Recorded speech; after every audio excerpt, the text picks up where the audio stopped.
പ്രിയപ്പെട്ടവരെ, ഞാൻ സുധാകരനോട് ഉദ്ഘാടന പ്രസംഗം നടത്താൻ അഭ്യർത്ഥിച്ചപ്പോൾ അദ്ദേഹം പറയുന്നത് അധ്യക്ഷ പ്രസംഗം ചെയ്യാനാണ്. ഞാൻ വിഷയത്തിലേക്ക് കടക്കുകയാണ്. Kerala Pradesh Congress committee industries cell എന്ന് പറഞ്ഞ സ്ഥാപനം ഇത് ശ്രീ കെ കരുണാകരൻ്റെ കാലഘട്ടത്തിൽ ആദ്യത്തെ ചെയർമാനായി ശ്രീ എ ചാൾസിൻ്റെ നേതൃത്വത്തിൽ ചെയർമാൻഷിപ്പിലാണ് ഈ പ്രസ്ഥാനം കേരളത്തിലെ പ്രദേശ് കോൺഗ്രസ് കമ്മിറ്റിക്ക് ശക്തി പകരുന്നതുമായി ബന്ധപ്പെട്ട് തുടക്കം കുറിക്കുന്നത്. ആ കാലഘട്ടത്തിന് ശേഷം വളരെ ശക്തമായി കേരള പ്രദേശ് കോൺഗ്രസ് കമ്മിറ്റിയുടെ ഏറ്റവും നല്ല ഒരു പോഷക സംഘടനയായി പ്രവർത്തിച്ചു വരുന്ന കാലാകാലങ്ങളിലായി വന്ന ചില രാഷ്ട്രീയ സാഹചര്യങ്ങളിൽ അത് ശക്തമായി മുന്നോട്ട് കൊണ്ടുപോകാനുള്ള സാഹചര്യം ഉണ്ടായിട്ടുണ്ട്.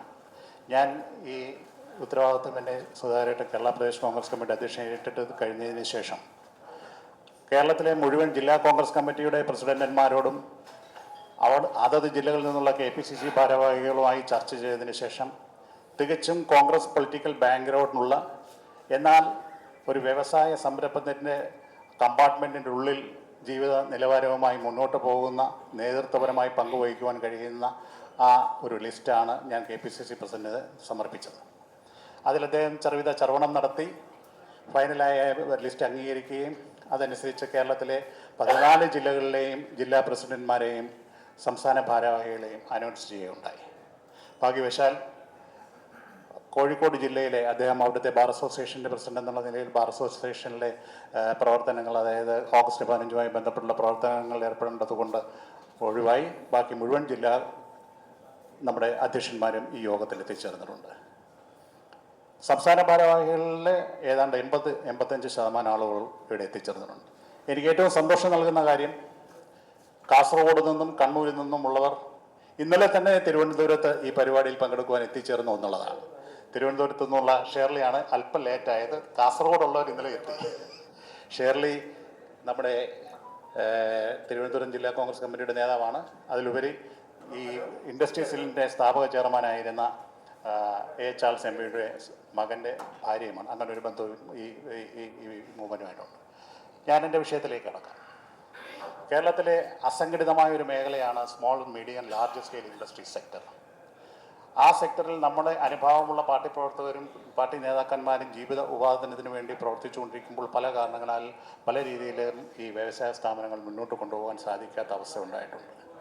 ഏറ്റവും അവസാനമായിട്ടുണ്ടായ കോവിഡ് പാൻഡമിക്കുമായി ബന്ധപ്പെട്ട് കേരളത്തിലെ ബാങ്കിങ് ഇൻഡസ്ട്രിയും കേന്ദ്ര ഗവൺമെൻറ് നടപ്പിലാക്കിയിട്ടുള്ള വിവിധങ്ങളായിട്ടുള്ള കോവിഡ് അനന്തര പ്രവർത്തനങ്ങളെ സഹായിക്കുവാനും നടത്തിയിട്ടുള്ള ബാങ്കിങ് സംവിധാനത്തിൽ തന്നെ ഒരു ട്രാപ്പിംഗ് സംവിധാനത്തിൽപ്പെട്ട് കടക്കണിയിൽ നിന്ന് വീണ്ടും കടക്കണിയിലേക്ക് പോയിക്കൊണ്ടിരിക്കുകയാണ്.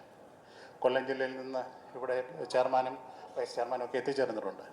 കൊല്ലം ജില്ലയിലെ ഏറ്റവും വലിയ വ്യവസായ സ്ഥാപനങ്ങളായിരുന്ന കശുവണ്ടി വ്യവസായം ഏതാണ്ട് ആ സ്ഥാപനത്തിലെ 200-ൽ പരം സോക്കാളുടെ മുതലാളിമാരാണ് ആത്മഹത്യ ചെയ്തത്.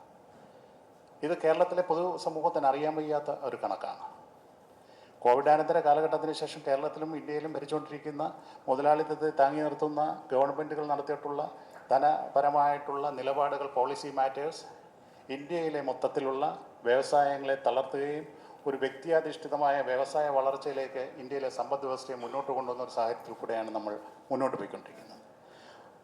ശ്രീ രാഹുൽ ഗാന്ധിയുടെ നേതൃത്വത്തിലുള്ള ഭാരത് ജോഡോ യാത്രയിൽ അദ്ദേഹം ഓരോ പൊതുയോഗങ്ങളിലും എടുത്തു പറഞ്ഞുകൊണ്ടിരുന്ന വാക്ക് ഇന്ത്യയിലെ വ്യവസായ മേഖല 2 വ്യക്തികളുടെയും കുടുംബങ്ങളുടെയും ആധിപത്യത്തിലേക്ക് കടന്നു പോകുന്നത് അതിൻ്റെ ഒരു centralisation of business to 2 persons അത് അമർച്ച ചെയ്തില്ല എന്നുണ്ടെന്നുണ്ടെങ്കിൽ ഇന്ത്യ വലിയ അപകടകരമായ ഒരു അവസ്ഥയിലേക്ക് പോകുമെന്ന് പറഞ്ഞു. അതിനുശേഷം നടത്തിയിട്ടുള്ള നിഗമനങ്ങൾ, ഹിൻഡൻബർഗിൻ്റെ നിഗമനങ്ങളായാലും ശരി, ഏറ്റവും അവസാനം വന്നിട്ടുള്ള ഒരു ഒരു ഒരു ഒരു ഞെട്ടിപ്പിക്കുന്ന ആ വസ്തുതയിലേക്ക് വെളിച്ചം വീശുന്ന ഹിൻഡൻബർഗിൻ്റെ റിപ്പോർട്ട് ഇന്ത്യൻ സമ്പദ് വ്യവസ്ഥയെ കൂപ്പുകുത്തുന്ന അവസ്ഥയിലേക്ക് കൊണ്ടുപോവുകയാണ്.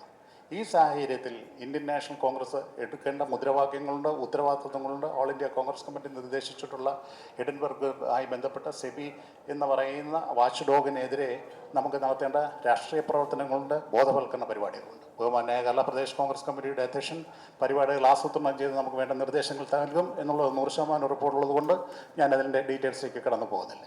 പക്ഷേ നമ്മൾ ഈ അധികാര ഏറ്റെടുക്കൽ ചടങ്ങുകളിന് ശേഷം ഓഫീസ് ബെയറേഴ്സിൻ്റെ ചാർജ് എടുക്കൽ കഴിഞ്ഞതിന് ശേഷം വിശദമായി പ്രഥമ സംസ്ഥാന കമ്മിറ്റി ഇവിടെ കൂടുകയും അതിൽ വളരെ വിശദമായി നമുക്ക് അജണ്ട ബേസ്ഡ് ആയിട്ടുള്ള ചർച്ചകളിലേക്ക് മാത്രം കടന്നു പോകാമെന്ന് പറഞ്ഞുകൊണ്ട് ബഹുമാനായ കേരള പ്രദേശ് കോൺഗ്രസ് കമ്മിറ്റിയുടെ പ്രസിഡന്റ് ശ്രീ കെ സുധാകരൻ അവർകളെ ഈ യോഗം ഔപചാരികമായി ഉദ്ഘാടനം ചെയ്യാൻ ആദരപൂർവ്വം ക്ഷണിച്ചുകൊള്ളുന്നു.